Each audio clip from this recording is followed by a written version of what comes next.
Hi everyone. Today we will talk about how to fix or how to solve Facebook incorrect password. To know how to fix or how to solve Facebook incorrect password, you should just go to settings like this. We will click.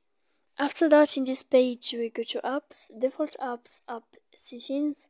When you will see this list, you will go down to find the application of Facebook and you will enter. Then in this page, we go to click first stop. When you will end this, you will enter to storage. After that, you will click clear cache.